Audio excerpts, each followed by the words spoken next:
নমস্কার, সোমা স্পেশাল কিচেনে আপনাদের স্বাগত জানাই। আজকে করব চিংড়ি ভাপা। দেখুন, এটা একদম অন্য ধরনের চিংড়ি ভাপা। চিংড়ি ভাপা অনেক রকম হবে, এটা একদম অন্য ধরনের। আপনারা দেখতে থাকুন। এই প্রথমে এই চিংড়ি মাছটা দিয়ে দিলাম, তারপরে দেখে এতে রসুন, লঙ্কা, সর্ষে, পোস্ত, এই বাটাটা দিয়ে দিলাম। আচ্ছা, এবার দিলাম এই যে টমেটো কুঁচোটা।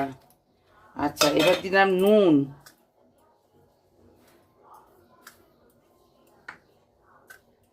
এই নুনটা দিলাম। এবার দিলাম কাঁচা তেল, এই তেলটা সর্ষের তেলটা দিলাম। সর্ষের তেলটা একটু বেশি করে দিতে হবে এতে। আচ্ছা, এবার দিলাম এই এই যে আলু আলু ছোট্ট ছোট্ট করে পাতলা করে আলু কাটা আছে, এটা দিয়ে দিলাম। দিয়ে এবার এটা মাখিয়ে নেব। এই যে জলটা ফুটছে, আমি এবার এই থালাটা এতে বসিয়ে দিলাম। এটা বসিয়ে এবার এটা এই ঢাকা দিয়ে ভাপে হবে। এই ঢাকা দিয়ে এবার ভাপে হবে 15 মিনিট। আচ্ছা, এটা আমার হয়ে গেছে।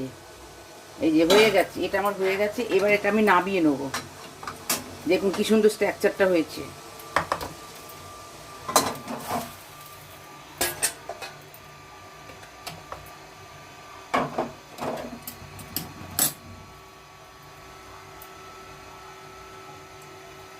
এটা আমার হয়ে গেছে, আপনারা দেখুন।